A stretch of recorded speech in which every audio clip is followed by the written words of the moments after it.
उपासनीयम नितराम जनैः सदा प्रहाण ये ज्ञान तमोनुवृत्ते सनंदनाद्यैर्मुनिभिस्तथोक्तम श्री नारदायाखिल तत्व साक्षिणे।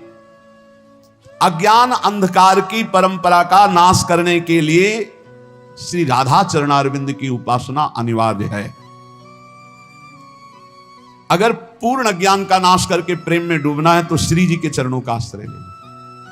गोस्वामी तुलसीदास जी बड़ी प्रवीणता से श्री जानकी जी के चरणों में जब किसी को विशिष्ट प्रेम मिला है प्रभु का तो प्रभु की प्रियतमा से ही प्राप्त हुआ है।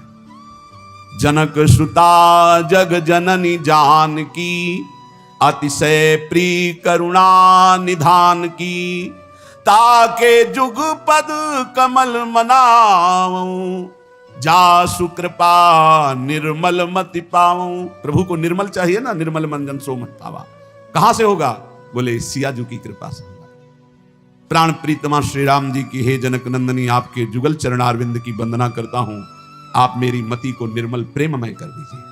कभी किसी को कहीं भी विशिष्ट प्रेम, देखो हनुमान जी महाराज को सियाजू ही प्रेम दे रही। राम रसायन तुम्हारे पासा सदा रहो रघुपति के दासा तुम्हारे भजन राम को पावे। तुम्हारे भजन, ये सिद्धांत है, ये सिद्धांत है। बोले अपार अज्ञान अंधकार का नाश करके परम प्रेम प्रकाशित यदि हृदय में करना है तो श्री जी के चरणों का आश्रय लो। राशेश्वरी, सर्वेश्वरी, निकुंजेश्वरी श्री लाडली जी, जो इनकी उपासना करता है, सनंदन आदि महामुनियों ने, तत्वज्ञाताओं ने यही उपदेश किया है। नारद जी आदि ने, सनक सनंदन सनातन सनत कुमार और तत्वज्ञानियों ने यही उपदेश किया है। इनकी कृपा के बिना शुद्ध तत्वबोध होना, प्रेम प्राप्त होना, यही एक स्वरूप से आत्मविद्या के रूप में विराजमान है। बिना श्री जी की कृपा के न बोध होता है न प्रेम होता है।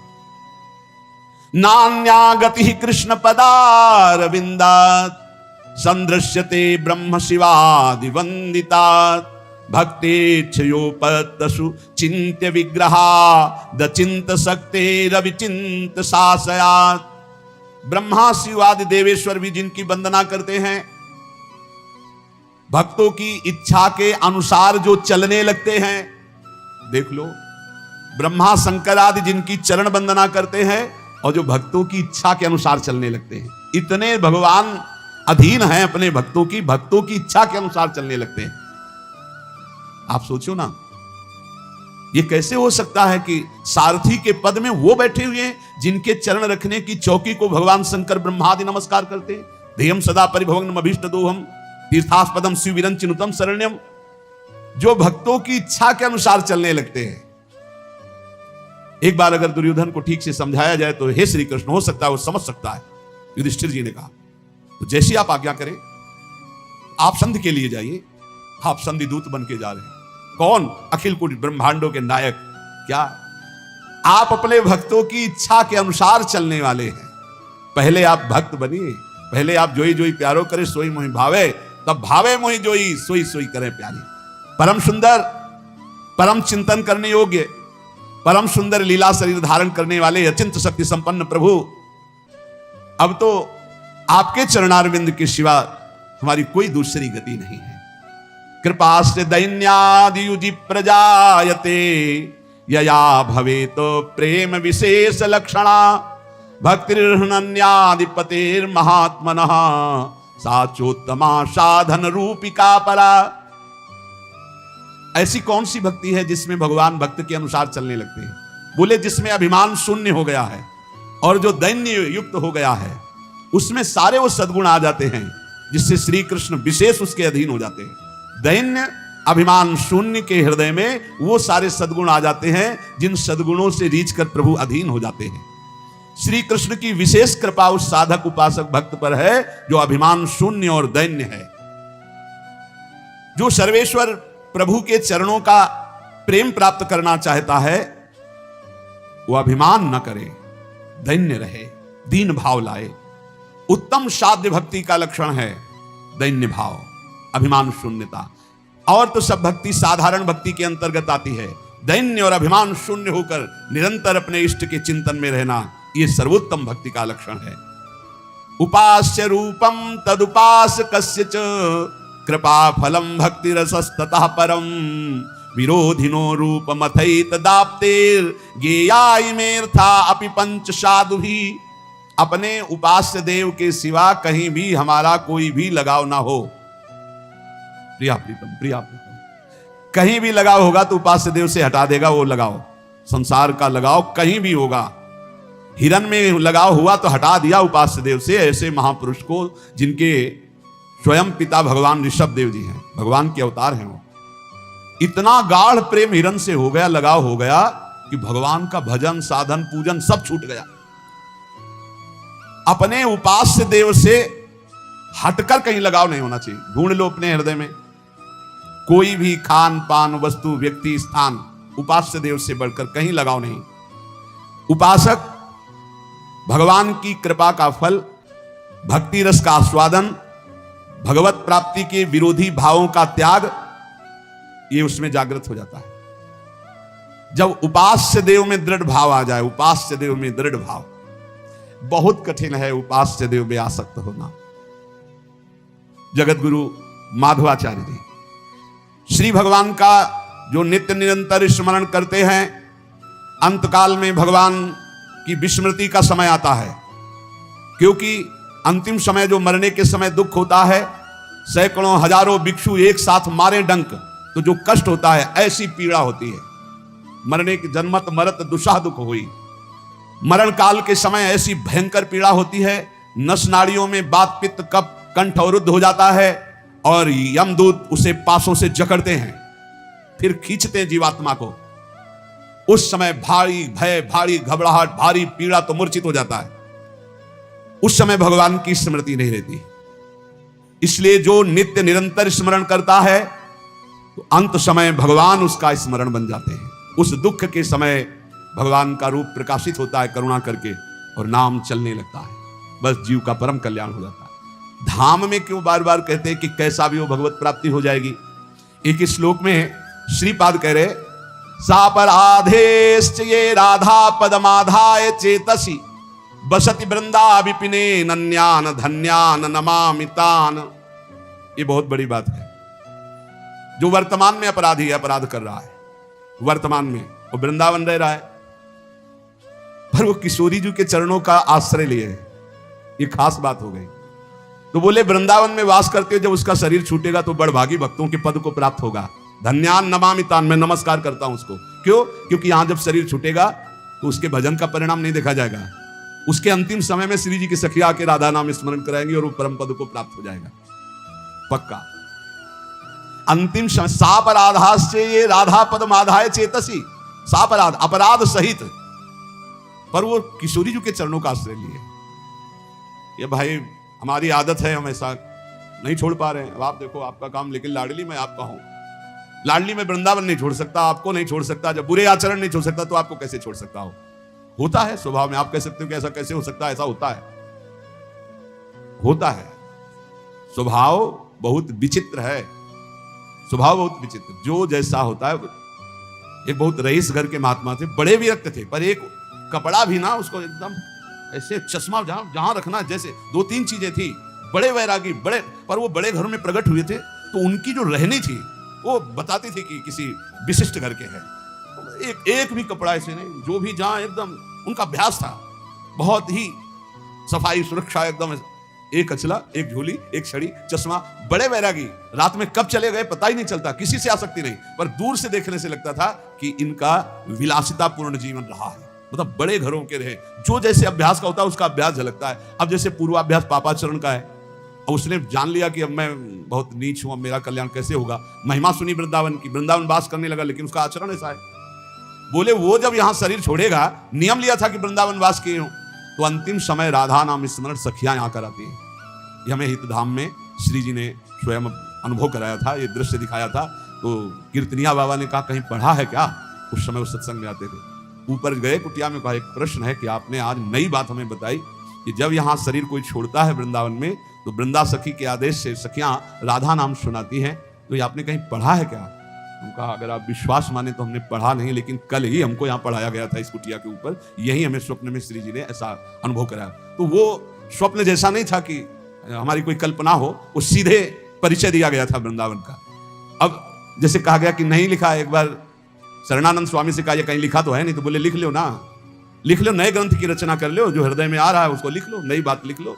और ये विश्वास की बात है, पक्का विश्वास की बात है, श्री जी जो बोली थी, साप राधाश्चे ये राधा पद माधाय चेतसी वसति वृंदाव विपिने अनन्यान धन्यान नमामितान, मैं नमस्कार करता हूं उसको, ऐसी गति को प्राप्त होगा वो। तो यहां कह रहे हैं करोड़ों बीछियों के मारने का, डंक मारने का एक साथ जो दर्द हो। कभी किसी को बीछी मारा है? इतने लोगों बीछी मारा तो देखो बिजली का करंट जैसा एकदम बढ़िया स्वाद आता है, जिधर देखो उधर लहरें मारती। हाँ, हमारे वहां सेनपुर में तो बिछियां ऐसी थी जैसे काले चीटे घूमते हो, केचुआ की तरह सांप घूमते थे, बहुत पुराना स्थान। वहां तो हर समय अलर्ट, सावधान, बिछखा पर सांप, बिच्छू, किंग कोबरा, लंबा एकदम फल काढ़े से, और कितने क्वालिटी के सर्प ऐसे, वहां नील गाय, खरगोश, ये सब वहां बड़ा मनोरम। गंगा जी एकदम जैसा ऋषि मुनियों की भूमि, ऐसे श्री स्वामी मंगनानंद की तपस्थली सेनपुर। अब धीरे धीरे आधुनिकता सब जगह प्रवेश कर रही। करोड़ भिक्षु एक साथ मारे तो कैसा है? एक भिक्षु में तो झाड़ने के, मंत्र झाड़ने वालों की खोज होने लगती है, औषधियां होने लगती है। करोड़ भिक्षु एक साथ मारे डंक, ऐसा प्राण निकलने। लेकिन वो भी छोटा होगा, जब कंठ अवरोध होते हैं, प्राण निकलते हैं जीव की बड़ी, उस समय भगवत स्मरण थोड़ी आता है। कोई भयानक कष्ट हो, फिर आप परीक्षा करो अपनी कि तुम्हारा चित्त कहां है। यही तो भक्ति का रंग है, तुम्हारा चित्त कहां है। अब कोई कष्ट का विषय हो, फिर देखो तुम्हारा चित्त कहां है। श्री जी में है, जीत गए, बढ़िया काम हो गया। संसार में है, घाटे की बात है। दुख में, साधारण दुख में नहीं, असाधारण दुख में तुम्हारी स्थिति कहां है। भयावह दुख में, भारी संकट, कहां गया मन? किसी के फोन नंबर पर, किसी पर नहीं, श्री जी पर। मेरी लाल, मेरी प्रिया जी। ये अभ्यास आपको अंतिम समय बहुत बढ़िया काम करेगा। अगर जीवन भर भजन कर रहे हो तो अंतिम समय जब तुम्हारी बेहोश स्थिति होगी, उस समय भगवान तुम्हारा होश बन जाएंगे, प्रिया जी तुम्हारा होश बन जाएंगे, स्मरण चलने लगेगा। सब दुखों की स्थिति कर्मानुसार होती है। श्रीमन माधवाचार्य जी, सब दुखों को भोगना अनिवार्य है, जो प्रारब्ध बन चुका है, कोई नहीं काट सकता। इसीलिए हम कहते हैं पाखंड में मत फंसो, ये आचार्यों की बातें समझो। शास्त्र रख के इसीलिए सामने चर्चा करते हैं, ये शास्त्र में जो लिखा है, आचार्य जो कह रहे हैं, आचार्य भगवान ही कह रहे हैं। कोई जंतुर मंतुर टाल सकता है भला? भगवत ऋषि जी कह रहे हैं, आचार्यों की बात समझो। अनहोनी नहीं होई कछु, होनी मिटे न कोय, देखो सीता दशरथ अति समर्थ तहां दोए। महापुरुष जन लिखे, सुनो ध्यान से। अनहोनी नहीं होई कछु, होनी मिटे न कोय, देखो सीता दशरथ अति समर्थ तहां दोए। अति समर्थ तहां दोए, राम भरता वशिष्ठ गुरु। बोले देख लो, जो होनी होना है वो हो के रहेगा, कोई पैदा नहीं हुआ कि टाल दे। इसीलिए हम चिल्ला चिल्ला कहते कि ड्रामे में मत फंसो, नौटंकी में मत फंसो। होनी जो होगी उसे कोई टाल नहीं सकता। बोले अति समर्थ हैं भगवान श्री राम। 14 वर्ष का वनवास होता है और सीता जी का अपहरण होता है, और समर्थ भगवान को विलाप करते हुए देखा गया। हे खग, हे मृग, हे मधुकर श्रेणी, तुम देखी सीता मृग नैनी। हा सीते, कहां हो तुम? सीता जी का हरण हुआ समर्थपति श्री राम जी, ये विधान है उनका। दशरथ जी का मरण हुआ समर्थ गुरु वशिष्ठ जी, सब विधान रचने में सर्व सामर्थ्यशाली वशिष्ठ जी, समस्त योग ज्ञान भक्ति सबके आचार्य वशिष्ठ जी। कोई साधारण महापुरुष? कौशल्या जी का वैधव्य हुआ, कौशल्या जिनके पुत्र राम, उनको वैधव्य हुआ। जिनके पति राम, उनका अपहरण हुआ। और कौन समर्थ हो सकता है इस त्रिभुवन में? इसलिए अनहोनी नहीं होई कछु, और होनी मिटे न कोय। दूसरा उदाहरण दे रहे हैं, यदुवंशिन को नाश भयो देखत परमेश्वर। देखते देखते भगवान के नाश हो गया यदुवंशियों का। बाएं जंघा पर दाया चरण रखे, पीपल की उसमें ऐसे बैठे हुए, सामने युद्ध हो रहा है। करोड़ों यदुवंशी आपस में कट कट के मर गए, मुस्कुराते रहे। होना है वो, होनी होनी है। क्योंकि होने का इन्हीं के अंदर से संकल्प बनता है, कैसे इसको समेटे। तो सांब जी के हृदय में आया, सब 9 युवक थे कि बाबा लोगों को कुछ समझ में आता है, कुछ है क्या, ऐसे ही जट्टा बढ़ाए घूम रहे हैं, क्या करें। बोले देखो इनकी परीक्षा ली जाए। तो सांब को दुल्हन बनाया और उनके पेट में ऐसे कड़ा बांध दी ऐसे, और धीरे धीरे पकड़कर सब सहेलियां बन के गए और दंडवत किया। बोले स्वामी जी ये नववधू गर्भवती है, क्या होगा इसके। तो बोले बेटा इसके वही होगा जो तुम्हारे कुल का नाश करेगा। तो ब्रह्म ऋषि और तत्काल इतना बड़ा मूसल निकला, किसी से सलाह नहीं ली, डर कर गए और महाराज उग्रसेन से कहा कि ऐसा ऐसा गलती हो गई। तो उनका ऋषियों का श्राप तो भयंकर होता है, क्या किया जाए। बोले इसी को घस घस के समुद्र में फेंक देते हैं, इसी से श्राप हुआ है पूरा घस। एक छोटी सी कील बची, उसको मछली खा गई। वो कील व्याध ने अपने बाण की नोक में चढ़ाई, वो भगवान के चरण, भगवान से लेकर के पूरे यदुवंशियों का मिटिया मेट ये उन्हीं के संग। किसी ने सलाह नहीं ली थी भगवान से कि सांप हुआ है तो क्या किया जाए, क्योंकि उन्हीं बोले जो होना है उसे कोई टाल नहीं सकता, जो नहीं होना है वो हो नहीं सकता।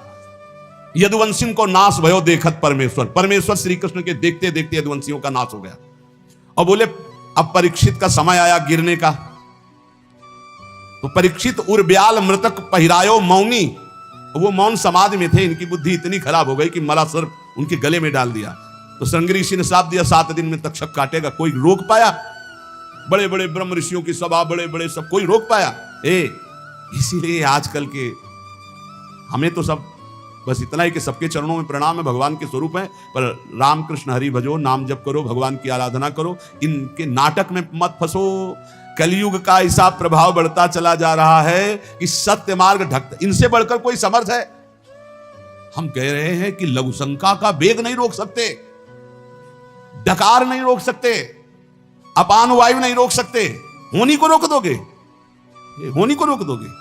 ऐसे ऐसे महात्मा देखो, ऋषियों ने बताया कि महाराज अब तो सब ऋषि खत्म होते चले जा रहे हैं। बोले वो 2 राक्षस हैं, वो अपने एक भाई को रांध करके खवा देता है गुप्त रूप से, समझ में नहीं आता, ऋषि जन खा जाते हैं।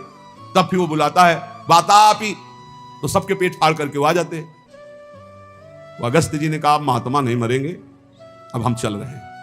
वो रोज महात्माओं का निमंत्रण करता था, इस तरह से महात्माओं को मारता था। साधारण वेश में भगत के रूप में जाता, निमंत्रण करता, बुलाता और ऐसे पदार्थ बनाता अपने भाई को काट करके छोटा छोटा टुकड़ा, जिससे किसी को समझ में ना आवे। और फिर जब सबके उधर में पहुंच जाता तब बुलाता वातापी, तो सबके पेट फाड़ करके वो आ जाता।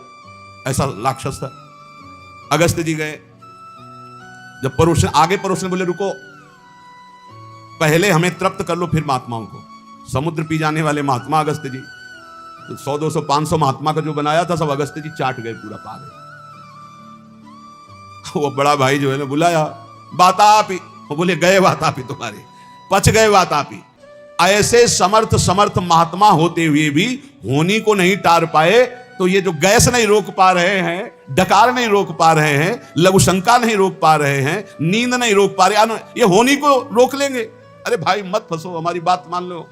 इसलिए कह रहा हूं कि जो समय इधर उधर में भटकने में लगा रहे हो, घर में बैठ करके राम कृष्ण हरि जपो, राधा राधा, सब ठीक हो जाएगा। क्या ठीक हो जाएगा? आपका मन ठीक हो जाएगा, आप भगवान के भक्त बन जाएंगे, आप परमानंद में डूबने की योग्यता प्राप्त कर लेंगे। बोले इसलिए अनहोनी नहीं होई कछु होनी मिटे न कोई। यहां श्रीमन माधवाचार्य जी कह रहे हैं सुख दुख कर्मानुसार आएंगे, उनको भक्ति से मत जोड़िए, भोग लीजिए। सुख दुख जो आवे निर्विकार, अभी कल चर्चा में था तत्तेनुकंपाम सुस्मीक्षमाणो, जो हर समय भगवान की कृपा को मनाते, बड़ी कृपा बड़ी कृपा, सुख दुख को भोगते रहते हैं और भगवान का स्मरण करते रहते हैं। उनको भगवान की ऐसी प्राप्ति हो जाती है परम पद की, जैसे पिता की संपत्ति का अधिकारी पुत्र स्वयं हो जाता है। इसलिए जब आपके सुख का समय हो तो खूब भगवत उत्सव मनाओ, संत सेवा करो, कथा वार्ता, दूसरों को खूब पवाओ, सुख पहुंचाओ। और जब दुख का अवसर हो भगवान के चिंतन में लग जाओ। किसी को भी सहयोग, अपने दुख की बात मत सुनाओ, केवल श्री भगवान से बात करो, तो तुम्हारा दुख का समय निकल जाएगा। दुख का समय निकलता है भगवत चर्चा से, भगवत चिंतन से, बहुत आनंद में। शास्त्र सम्मत धर्म मार्ग में अटल रहो। कोई भी कर्म करते समय बड़े दीन भाव से भगवान का स्मरण करो। कर्म करने के पहले भगवान का स्मरण करो, कर्म पूरा होने के बाद भगवान को समर्पित कर दो। सबके गुरु, सबसे बड़े, सबके माता पिता, एकमात्र श्री भगवान है। जो कर्म करते समय भगवान का स्मरण करता है, अपने कर्म भगवान को समर्पित कर देता है, वो भगवान को प्राप्त हो जाता है। सांसारिक झंझटों का चिंतन करने में समय नष्ट मत करो। हो ही सोई जो राम रचि राखा, को करी तर्क बढ़ावे शाखा, अस्कई जपन लगे हरिनामा, राधा राधा राधा। अपने अंतःकरण में विचार करो कि जो होना है वही होगा, हम काहे को चिंता करें। अपने कर्तव्य को करो और नाम जप करो, मस्त रहो। भगवान के चरण कमलों का जो स्मरण करते हैं, कोई भी बाधा उनको परास्त नहीं कर सकती। जो भगवान का स्मरण करते हैं, मोक्ष उनकी मुट्ठी में आ जाता है। ऐसे भगवान के स्मरण को कभी मत छोड़ो। सज्जनों, हमारी निर्मल वाणी को सुनो। श्री माधवाचार्य जी, मैं दोनों हाथ उठा के कहता हूं, कसम खा के कहता हूं, भगवान की बराबरी करने वाला कोई नहीं है।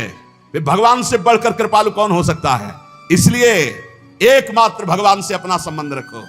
ये बात समझो, आचार्य कितनी कृपा से कह रहे हैं। मैं कसम खा के कहता हूं, हाथ उठा के कहता हूं कि भगवान से बढ़कर कोई कृपालु कौन हो सकता है। कोई नहीं, भगवान के बराबर कोई नहीं, तो उनसे बढ़कर कौन हो सकता है। इसलिए माता पिता भाई बंधु साफ स्वार्थ का संबंध, एकमात्र भगवान से प्रेम करो। सम्य भगवान की भावना करके भले राग कर लो तो अनुराग बन जाएगा, लेकिन शरीर राग में फंसकर जन्म नष्ट मत करो। यदि ऐसा तुमने माना तो इसी जन्म में भगवत प्राप्ति हो जाएगी।